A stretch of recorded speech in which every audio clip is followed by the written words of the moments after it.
Hi guys, என்ன பார்க்க போகிறோம் அப்படின்னா டுடே ஆஃப்டர்நூன் லஞ்ச் தான் பார்க்க போகிறோம். வாங்க என்ன வீடியோன்னு சொல்லிட்டு பார்க்கலாம். இன்றைக்கி வந்து சாப்பாடு செய்யலை, ஏன்னா நாள் வச்ச சோறு அப்படியே கிடந்தனால பழைய சோறு கிடக்குன்னு சொல்லிட்டு சரி மாவு வாங்கி இட்லி ஊற்றிடலாம் அப்படின்னு சொல்லிட்டு மத்தியானத்துக்குமே அதே சாப்பாடு தான், காலையிலுக்கும் அதே தான். இட்லி ஊற்றிடலான்னு சொல்லிட்டு இட்லிக்கு வந்து ரெடி பண்ணிட்டாங்க.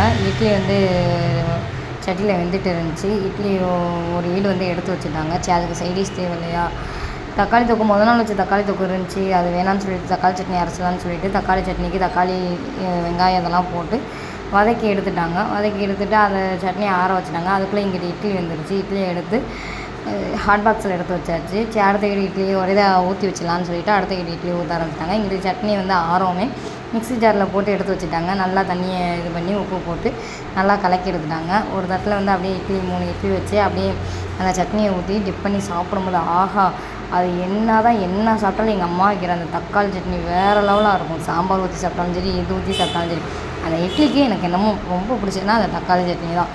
அப்படியே அமிர்தமாக இருந்துச்சு. அப்படியே 3 இட்லி வச்சேன். 3 இட்லி மட்டும் இல்லாமல் அது பத்தான்னு சொல்லிட்டு இன்னும் 2 இட்லி எடுத்து வச்சு சாப்பிட்டுட்டேன். இதுதான் இன்றைக்கி நம்ம வீட்டில் சாப்பாடு. காலையிலையும் சரி மதியானமும் சரி, இதுதான் நம்ம வீட்டில் சாப்பாடு. உங்கள் வீட்டில் என்ன சாப்பாடுன்றது மறக்காமல் கமெண்ட்டில் சொல்லுங்கள். ஓகே பாய், நெக்ஸ்ட் வீடியோவில் பார்க்கலாம்.